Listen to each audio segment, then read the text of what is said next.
En el capítulo 13 del libro de Mateo hay una parábola muy interesante que Jesús contó acerca de 4 tipos o grupos de personas que aceptan el Evangelio, pero que al final la mayoría de esos grupos terminan desertando y apostatando del Evangelio. Es muy interesante cómo arranca este capítulo. En el versículo 1 dice que Jesús salió de la casa donde estaba y se fue junto al mar. Se sentó a la orilla del mar y yo me imagino ahí a Jesús meditando, pensando en su misión, en la manera de cómo beneficiar mejor a los hombres. Estaba sentado junto al mar. Y entonces el relato dice que allí, sentado junto al mar, mucha gente, cuando se enteró que él estaba allí en ese lugar, se acercaron a él para escuchar la palabra de Dios. Y fue tanta gente la que se le juntó que Jesús tuvo que subirse a una barca. Y yo pienso qué escena más linda, ¿no? La gente estaba en la playa, todos amontonados, con el agua que les llegaba a los pies, y Jesús sentado desde una barca predicando. Realmente era un escenario maravilloso ese. Y entonces dice en este capítulo que les habló muchas cosas por parábolas. La manera de explicar de Jesús cosas acerca del reino era por medio de parábolas. Tenía un método muy pedagógico, ¿no? Trataba de explicarle las cosas del reino de los cielos que para los hombres eran desconocidas por medio de cosas conocidas o de la vida diaria. Y entonces él refirió esta parábola muy conocida, que es la parábola del sembrador. Jesús dijo: el sembrador salió a sembrar, y entonces, esparciendo, tirando la semilla, parte de ella cayó junto al camino, otra parte cayó entre pedregales, otra entre espinos, y solo una parte cayó en buena tierra y dio frutos abundantes, a 100, a 60 y a 30 por uno. Jesús contó o quiso decir en esta parábola que la parte que cayó, la semilla que cayó junto al camino, no pudo dar nada de frutos porque las aves vinieron y arrebataron la semilla que había caído en el camino. La semilla que cayó junto o en el terreno lleno de piedras no dio frutos porque no tenía una raíz profunda, y cuando salió el sol la quemó. Y la parte que cayó, la semilla que cayó entre espinos, tampoco pudo llegar a buen término, a dar frutos abundantes, porque cuando crecieron los espinos la ahogaron. Es curioso y llamativo porque esta parábola es la única que Jesús explica su significado. A partir del versículo 18 Jesús empieza a relatar el significado de esta parábola. Y entonces él explica primero la parte, lo que significa la semilla que cayó junto al camino. Y dice que la que cayó junto al camino es la que oye la palabra pero no la entiende. Si ustedes prestan atención y leen después este pasaje en la Biblia, se van a dar cuenta que en los 4 tipos de terrenos, cuando Jesús explica la parábola, dice: este es el que oye la palabra, este es el que oye la palabra. El que fue sembrado junto al camino es el que oye la palabra. El que fue sembrado entre pedregales es el que oye la palabra. El que fue sembrado entre espinos es el que oye la palabra. Pero en los 3 primeros grupos lo que sucede es que el que está junto al camino, las aves representan a Satanás en este caso, como puede ser aves de rapiña, ¿no? Que arrebatan lo que ha sido sembrado por Dios, por un predicador, por alguien que explica la palabra, por alguien que da estudios bíblicos. Y entonces la palabra no puede llevar frutos. La parte que cayó entre piedras representa a aquellos que escuchan la palabra y rápidamente la aceptan, pero que después, cuando vienen las pruebas y las dificultades por causa de estar siguiendo a Jesús, se desaniman y terminan alejándose de la fe. Y los que caen entre espinos son aquellos que escuchan la palabra, la aceptan, pero luego los afanes de esta vida y el engaño de las riquezas, dice, ahogan la palabra y finalmente no puede llevar buenos frutos. Y solamente hay un terreno en el cual la semilla puede progresar y dar abundantes frutos. Qué llamativo es esto, ¿no? Cuando uno piensa en los detalles de esta parábola, uno piensa, bueno, el sembrador es Cristo. Y es algo muy lindo eso, porque Jesús ha dejado el trono en el cielo para venir a darnos su palabra, para poder implantar su evangelio en nuestros corazones. En el libro de San Juan, el capítulo 8, versículo 32, el apóstol Juan dijo: o escribió, hablando palabras de Jesús: conoceréis la verdad y la verdad os hará libres. El Señor sabe que la única manera en que puede haber un cambio profundo, verdadero en nuestros corazones es por medio de la verdad del Evangelio. Y Jesús es el sembrador, el que viene a esta tierra a tratar de llevar el mensaje a los hombres y usa a sus ángeles como seres ministradores y usa a los hombres que han aceptado el Evangelio, que se han convertido, para poder llevar la palabra de Dios a las demás almas que aún no están conociendo la verdad que Dios quiere que conozcan. Jesús es el sembrador. Él ha venido a dar su vida por nosotros. Él vino a buscar y a salvar lo que se había perdido. ¡Qué condescendencia! ¡Qué amor maravilloso! Que viene a buscarnos, que quiere cambiar nuestras vidas, que quiere iluminar nuestro entendimiento para enseñarnos el propósito de Dios para nuestra vida y para que nuestra vida marche mejor. Porque la única manera en que nuestra vida puede desenredarse o limpiarse del pecado es aceptando la verdad que está en su palabra. En ella Dios ha dejado normas, estatutos, principios para que vivamos sin golpes, sin heridas y podamos permitir o permitamos que los propósitos de Dios se cumplan en nuestra vida. El terreno, o en este caso antes del terreno, la semilla representa el mensaje o la palabra de Dios que el Señor quiere implantar en nosotros. Y si ustedes notan, los resultados que hay no se deben al sembrador o a la semilla. El sembrador es el mismo, la semilla es la misma, pero lo que hace el cambio o la diferencia para que haya muchos frutos o pocos o ningún fruto es el tipo de terreno en el cual cae la semilla. Y a mí me llama la atención poderosamente porque en esta parábola Jesús muestra que hay 4 tipos de terrenos y de los 4, 3 parece que terminan siendo terrenos inútiles o inservibles en los cuales la palabra no puede prosperar. Y uno cuando trata de aplicarlo, piensa en aplicarlo en el cristianismo, uno piensa qué tremendo es esto, porque quiere decir que la mayor parte de las personas que han escuchado el Evangelio o que aceptan la palabra de Dios, que se unen a una iglesia tratando de seguir al Señor, finalmente se desanimarán y perderán de vista a Jesús uniéndose al mundo, ¿no? Y esto es algo tremendo y que debe llamarnos poderosamente la atención a nosotros. Solamente hay un terreno, es decir, solo la cuarta parte del 100% logra llevar frutos adecuados. Yo creo que con esto el Señor quiere darnos un mensaje y amonestarnos y decirnos: presten atención acerca de vuestra salvación, velen por ella con temor y temblor. Algo muy importante acá es el conocimiento de la palabra. Todos oyen la palabra, si ustedes escucharon, así que esta parábola no está hablando de gente que no ha querido tener nada que ver con Dios, sino de gente que ha venido a la iglesia, que escucha la palabra. Y empecemos a pensar en cada uno de los terrenos en los cuales la semilla cae y que representa diferentes tipos o grupos de personas. El primero es junto al camino. Y en este terreno la semilla no puede llevar frutos porque no entra en el terreno. Junto al camino está pisoteado, está duro, la semilla no puede introducirse y entonces queda expuesta y las aves del cielo finalmente la llevan, ¿no? Podemos pensar en esto lo siguiente: para que el Evangelio pueda ejercer algún efecto en nuestros corazones, tiene que ser internalizado, digerido, estar adentro en nuestra mente y en nuestro corazón, porque acá dice que estos son los que oyen la palabra pero no la entienden. Hay gente que se une a una iglesia o que acepta un mensaje porque escuchó una linda predicación de un hombre que estuvo meditando en la palabra y que razonó en ella y después dio las lecciones que él, estudiando la Biblia, concluyó.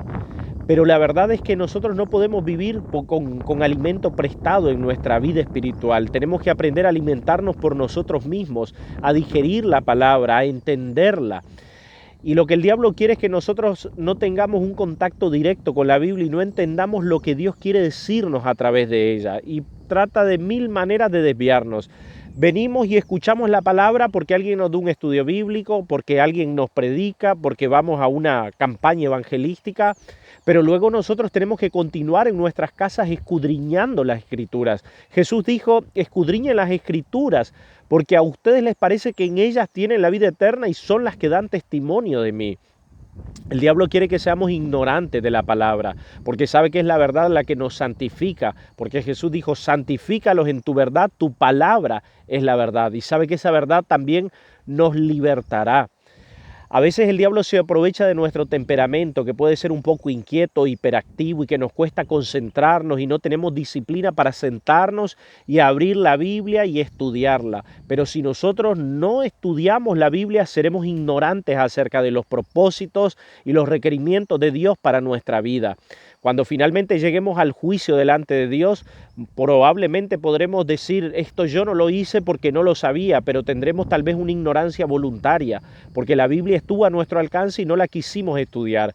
Para estudiarla tenemos que tener disciplina y dominio propio, sentarnos, saber que yo tengo que tener ese hábito todos los días de mi vida, abrirla, pero abrirla pidiendo la dirección del Espíritu Santo, que me ayude a entenderla, que yo pueda ver a Cristo en ella.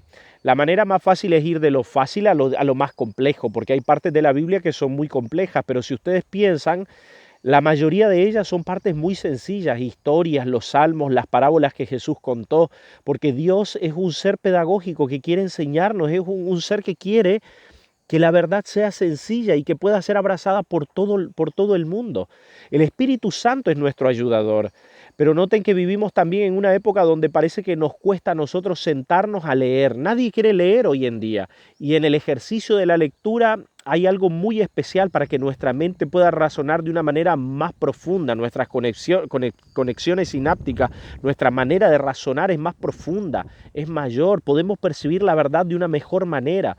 Hay gente que lo único que quiere es ver un video en YouTube de una predicación, es escuchar que alguien le lea la Biblia, pero yo quiero desafiarte hoy a que puedas ser un estudioso de la palabra, que puedas pedirle al Señor que te dé ánimo y disciplina para abrirla, para irla comparando, para memorizarla, para razonar en ella, para quedarte tiempo y releerla y releerla. Tenemos también muchas herramientas que nos auxilian, comentarios bíblicos, libros que son inspirados y que nos ayudan del espíritu de profecía para poder entender la palabra del Señor. Pero tenemos que poner voluntad en ella, tenemos que poner nuestro corazón a decir, quiero saber, Dios, ¿qué me quieres decir a través de este texto? A veces también, además de indisciplinados, somos perezosos, porque tenemos tiempo para mil cosas, pero no queremos tener tiempo para la palabra del Señor, y tenemos que hacerlo. La Biblia es un tesoro maravilloso que está disponible a todos nosotros. Fíjense que hoy podemos tener la Biblia en nuestros celulares, en una tablet, podemos ir a una librería y comprarla, podemos ir a una iglesia, si no tenemos los recursos, pedir que alguien nos obsequie una Biblia. Es decir, no hay excusa para que nosotros no podamos entender la palabra. Dios quiere que nosotros seamos seres inteligentes, que nuestra fe esté cimentada en algo inteligente. Por eso tenemos que abrir nuestra mente, saber la doctrina que nosotros estamos abrazando. Pablo dijo que a veces nosotros somos como niños fluctuantes, como niños que en vez de estar tomando alimento sólido, estamos tomando todavía leche espiritual. Y también la Biblia dice que en los últimos tiempos habrá gente que va a apostatar de la fe porque escuchará doctrinas de demonios. Y Jesús mismo dijo que el diablo engañará si fuere posible a los escogidos. Y esto nos dice que nosotros tenemos que estar cimentados en la palabra, conocerla, estar sumamente familiarizados con ella. Pero también saben que no es solo conocerla mentalmente, porque conocer la Biblia de una manera intelectual tampoco ejerce una influencia poderosa, por así decirlo, en nuestros corazones. Tenemos que ir a la Biblia con la mente y con el corazón abierto y dispuestos a escuchar la voz de Dios. Tenemos que tener un corazón sensible, tierno, un corazón que se conmueva ante la palabra de Dios. Jeremías dijo, fueron halladas tus palabras y yo las comí, y tu palabra me fue por gozo y alegría de mi corazón. Hay un pasaje en la Biblia del rey Josías que cuando él manda a restaurar el templo encuentran rollos del escritos bíblicos, ¿no? De la Torá, que se habían extraviado o que había el pueblo dejado de leerlo durante años y años. Y cuando se los llevan al rey Josías y él escucha que esa es la palabra de Dios y que han estado pisoteándola porque no la leían, él rasga sus vestidos como un símbolo de un corazón rasgado y dolido por haber ignorado la palabra y por no haberla puesto por obra. Después el Señor les manda un mensaje de consuelo, de motivación y de apoyo a Josías, porque le dice: por cuanto tu corazón se enterneció ante mi palabra. Necesitamos ser mansos y humildes e ir a la palabra no queriendo descubrir errores, sino queriendo escuchar la voz de Dios y la dirección del Señor para nuestra vida. Rindámonos a ella, pidamos que el Espíritu ilumine nuestra mente y podamos comprender cuál es la voluntad de Dios para nuestra vida. Háblame, oh Dios, dime cuáles son tus propósitos, enséñame. Alumbra mi mente y mi entendimiento y también mi corazón para que yo pueda escuchar tu palabra y cumplir tus propósitos en mi vida. Así debemos ir. El Señor le dijo a Josué cuando estaba asumiendo el liderazgo del pueblo para introducirlo en Canaán: nunca se apartará de tu boca este libro de la ley, sino que de día y de noche meditarás en él para que aprendas a hacer todo lo que ahí esté escrito y entonces hagas prosperar tu camino. Nunca se apartará de tu boca este libro de la ley. Qué triste es pensar que a veces pasan semanas en algunos hogares, ni el padre ni la madre de familia y menos los hijos leen la Biblia. Nunca debe de faltar en nuestros hogares la lectura de la palabra, con todo el corazón, con toda la mente, con todo el entendimiento, para que el Señor nos guíe y nos alumbre. Lámpara es a mis pies tu palabra y lumbrera mi camino. En la parábola de las 10 vírgenes también se muestra que una de las herramientas que las vírgenes tienen para esperar al Señor es la lámpara, y la lámpara es la palabra que alumbra con el aceite, que es el Espíritu Santo. Así es que el que no entiende la palabra finalmente va a apostatar. Este es el que es sembrado junto al camino. Parece que la semilla, para que dé frutos, tiene que ser rasgada la tierra e introducida dentro. Y junto al camino la tierra está dura y la semilla queda en algo superficial. Este es el terreno junto al camino, el que no entiende la palabra, el que no sabe de qué se trata esto, que le escuchó porque alguien le predicó, pero que no está entendiendo por su propio razonamiento y sus propios sentimientos lo que Dios quiere de su vida. Finalmente termina fuera de la iglesia, abandonando la fe y perdiendo su alma para siempre. El que fue sembrado entre piedras, en realidad no es que fue sembrado, la semilla cae y el terreno se ha convertido en un terreno pedregoso, no tiene una tierra fértil. Este es el que rápido da fruto, pero la Biblia, en esta parábola Jesús dice que cuando sale el sol, la quema, y el sol representa en la parábola las dificultades, las pruebas, los desafíos que podemos vivir en nuestra vida cristiana por causa de la palabra. La Biblia dice que el diablo se ha llenado de ira contra los que quieren guardar los mandamientos de Dios y ser fieles a Jesús. Cuando Él ve que nosotros hemos aceptado al Señor de corazón y queremos andar en sus caminos y vivir una vida de rectitud y clamamos a Él y nos entregamos y oramos todos los días y leemos su palabra queriendo descubrir su voluntad, el diablo está al acecho y entonces a veces trata de desviarnos trayendo tentaciones a nuestra vida, apelando a nuestras concupiscencias, pero si ve que estamos consagrados, entonces lo que trae son pruebas, dificultades, dolores, porque también el apóstol Pablo dijo: el que quiera vivir piadosamente padecerá persecución. La vida de Jesús fue una vida de persecución, una vida donde el diablo constantemente trató de martirizarlo. La vida de los profetas fue una vida de abnegación, de esfuerzo, de sacrificio. Parece que mientras estamos en el mundo y queremos ser fieles a Dios, el mundo siempre será nuestro enemigo porque no somos del mundo.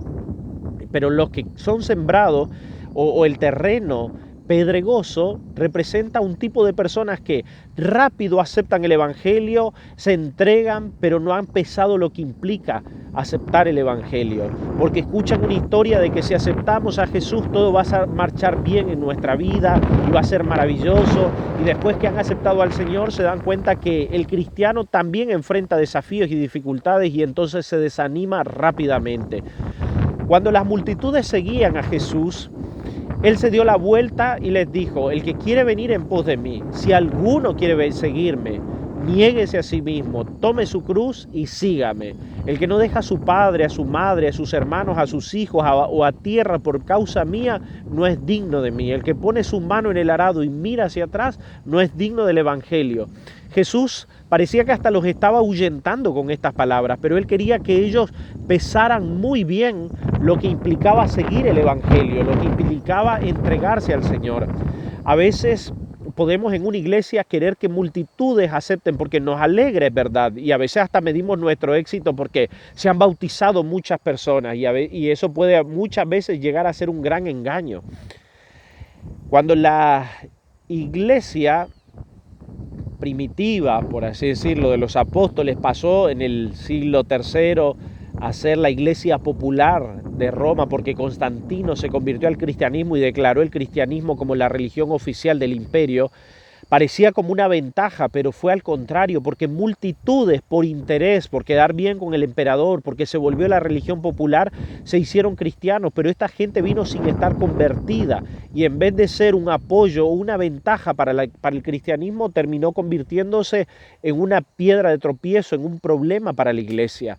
A veces así nosotros podemos no plantearle a la gente todo lo que implica ser cristiano, porque queremos que se bauticen, entonces no le decimos toda la verdad.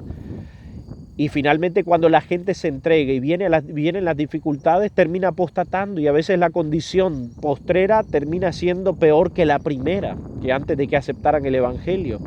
Por eso nosotros como predicadores tenemos que mostrarle todo lo que implica el Evangelio a las personas y no tener temor, que el Evangelio viene para cambiar nuestras vidas para bien.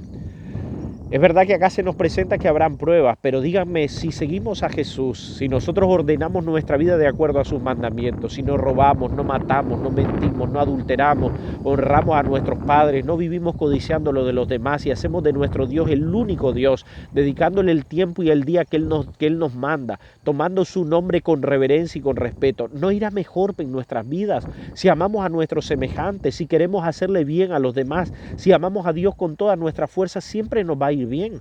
Dios viene para ordenar nuestras familias, viene para ordenar nuestra economía, para ordenar nuestra salud. Nos va a ir bien y vamos a progresar, pero debemos de tener en cuenta que las pruebas para los cristianos vienen. El libro de Job es una muestra de ello. Un hombre temeroso de Dios, pero que el diablo trajo pruebas y dificultades para que él blasfemara en contra de Dios, para echar a perder su experiencia espiritual.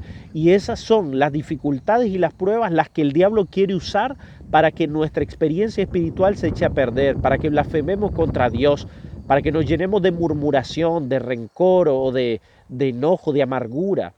Pero por otro lado yo les quiero decir, las pruebas que vienen a nuestra vida Dios las ha pesado. Cuando el diablo decidió atacar a Job, Dios le dijo, tócalo pero no lo mates. Dios sabe cuándo y hasta dónde le pone un límite a Satanás. Y Él ha pesado nuestra resistencia espiritual y sabe que las pruebas que vienen a nuestra vida las podemos resistir. A veces no las resistimos porque nosotros hacemos a un lado la palabra de Dios. No las resistimos porque no tenemos oraciones concienzudas ni comunión verdadera con el Señor. Pero si mantuviéramos nuestra vista puesta en el cielo, leyendo su palabra, orando con el corazón, hablándole a los demás de Jesucristo, avanzaríamos con paso firme aún en medio de las tempestades y las pruebas. Las pruebas son los métodos que el diablo usa para echar a perder nuestra experiencia espiritual, pero son las herramientas que Dios tiene. Convierte lo malo que el diablo quiere traer a nuestra vida en una bendición para que nosotros refinemos nuestro carácter. A veces somos orgullosos, a veces somos autosuficientes, a veces somos indiferentes ante el dolor de los demás y es a través del sufrimiento, a través de meternos en el horno de fuego, de someternos al esmeril que nos pule, que Dios va transformando nuestro carácter y dándonos forma, produciendo en nosotros una imagen preciosa, la imagen de Jesucristo. El Señor quiere cambiar nuestro carácter. A veces somos tan soberbios, tan egoístas, tan prepotentes, que la única manera que Dios encuentra, porque ve la sinceridad profunda de nuestros corazones, es abatiéndonos para que podamos ser verdaderos o estar listos para ser ciudadanos para el reino de los cielos. Los que caen entre piedras cuando viene una prueba salen huyendo, corren, no soportan la dificultad. Pero la Biblia dice, sométanse bajo la poderosa mano del Señor, que a su tiempo Él los exaltará. Alguien dijo, no hay mal que dure 100 años ni cuerpo que lo resista. La Biblia dice, no os ha venido una prueba que no puedan sobrellevar, sino que Dios dará con la tentación también la salida. A los que aman a Dios, todas las cosas les vienen a bien. Cuando nosotros amamos al Señor y en medio de la prueba nos tomamos de su mano, termina todo redundando para nuestro bienestar, para nuestro crecimiento, para pulir nuestro carácter, para que dependamos de Dios, para que veamos mayores milagros de su mano. Luego la otra semilla cae entre espinos. Y el terreno que tiene espinos representa a aquellos que aceptan el Evangelio. Me hace pensar en el joven rico que quería ir detrás de Jesús porque le gustaba lo espiritual, pero no quería renunciar al mundo.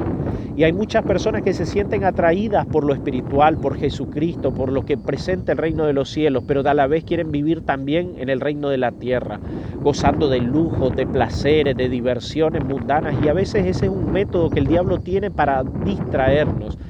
El apóstol Juan dijo: no amen al mundo, porque la vanagloria de la vida, los deseos de la carne y los deseos de los ojos son las cosas que el diablo utiliza para apartarnos de Dios. Deseos de los ojos. A veces nosotros estamos con nuestros sentidos físicos saturados de tantas cosas materiales y vemos autos nuevos, casas despampanantes, ropa también y tantas cosas materiales con las cuales el diablo cambia nuestra salvación, e invertimos tiempo y recursos y energía y fuerza para obtener cosas materiales y descuidamos las cosas espirituales. Más trabajo para obtener más dinero, pero ya no hay tiempo para la familia, para los hijos, y crecen y los años se nos van y cuando nos damos cuenta ya son adultos y se han ido de casa, y desperdiciamos las mejores etapas de la vida que no se pueden comprar con dinero. Nuestro matrimonio fracasa porque estamos enfrascados en tener éxitos profesionales, éxitos académicos, y estamos estresados y estamos con nuestras energías desgastadas y finalmente terminamos fracasando. El diablo usa la prosperidad, muchas veces el lujo, la ostentación, para echar a perder nuestra experiencia espiritual. Lo hizo con Salomón. Mientras lo halagaban y él se llenó de oro, de caballos y de cosas que Dios había dicho que no tenía que tener, terminó echando a perder su experiencia espiritual. Tenemos que aprender a vivir de una manera mansa y humilde, de acuerdo a la voluntad de Dios. No es la voluntad de Dios que seamos ricos. Dios desea que vivamos cómodamente, sí. A veces que seamos abnegados, a veces que renunciemos a algún bien, pero Él desea nuestro bienestar, pero no que vivamos de una manera ostentosa, teniendo a veces sobreabundancia, donde nos olvidamos que el proveedor es Dios y pensamos que nuestras riquezas son las que nos dan todo lo que tenemos. A veces, teniendo tantas cosas, nos encanta la diversión porque el dinero lo provee todo: viajes, placeres, gustos, apetitos. Y al que tiene dinero en este mundo lo alaban, y de repente nos empezamos a sentir que somos mucha cosa, y el diablo entonces ya tiene lista la emboscada para echar a perder nuestra experiencia espiritual. El que fue sembrado entre espinos, los afanes de la vida, el ir y correr, el querer tener más, el invertir excesivo tiempo en el trabajo, el no tener nunca tiempo para Dios, termina echando a perder su experiencia espiritual. Tengamos cuidado, pidámosle sabiduría al Señor, cómo manejamos nuestros tiempos, a qué le damos importancia, porque donde estuviere tu corazón, ahí estará, donde estuviere tu tesoro, ahí estará tu corazón. Dijo Jesús: cuán difícil es que un rico se salve. La verdad que yo creo que es difícil que haya un cristiano que sea rico, porque si es cristiano va a tener para vivir, pero lo que le sobreabunde lo va a compartir con sus semejantes. Estos tres tipos de terrenos terminan perdiéndose, tristemente. Oyeron la palabra, pero ellos no permitieron que el Espíritu los convirtiera en un terreno fructífero. La prosperidad de la palabra depende solamente de nuestra actitud. No es que Dios nos haya condenado a ser un terreno infructífero, pedregoso o entre espinos, o el que está al lado del camino. No, nosotros decidimos cómo le vamos a permitir a Dios trabajar en nuestro corazón. Tenemos que rendirnos, dejar que Jesús are nuestro corazón, que riegue nuestro jardín, que Él abone nuestra vida espiritual, que Él trabaje en nosotros. La semilla que cae en buena tierra da frutos a 100, a 60, 30 por uno. ¿Y cuál es la buena tierra? Dice la Biblia: el que lee, el que oye la palabra y la entiende. El que acepta la voluntad de Dios para su vida, el que con intelecto iluminado por el Espíritu descubre los propósitos de Dios para él, el que abre su corazón mansamente y se rinde y hace los cambios que el Señor le está pidiendo. Ese va a dar frutos. Separados de mí, nada podéis hacer. Pero si estamos unidos a Cristo, todo lo puedo en Cristo que me fortalece. Y entonces tendremos frutos que son los frutos del Espíritu: amor, gozo, paz, paciencia, benignidad, bondad, fe, mansedumbre, dominio propio.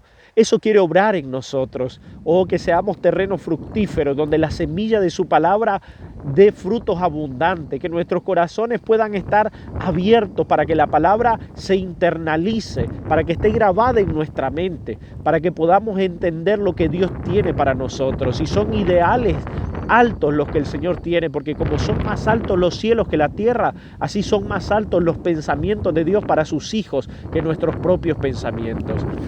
Amigo, hermano querido, cristiano que estás en la lucha, no sé qué tipo de terreno te estás identificando en este momento, como qué tipo de terreno. Si un terreno junto al camino que no entiende la palabra, que no comprende lo que Dios pide de ti. Si un terreno entre piedras que cuando viene la dificultad ya estás llorando y huyendo, o un terreno que está absorbido por tantas cosas materiales de este mundo. Pero yo quiero invitarte hoy a que puedas rendirte a Cristo y dejes que Él trabaje en tu corazón, que Él obre poderosamente y que te convierta en una tierra fértil, abundante, maravillosa, en un jardín donde el buen labrador, donde el sembrador siembra su semilla preciosa y hay fruto para gloria de su nombre. Que Dios te bendiga, es mi deseo y oración, y que el Espíritu Santo trabaje poderosamente en tu corazón, haciendo que la palabra pueda llevar frutos abundantes. Te mando un abrazo y muchas bendiciones. Que el Señor te bendiga, es mi deseo y oración. Nos vemos.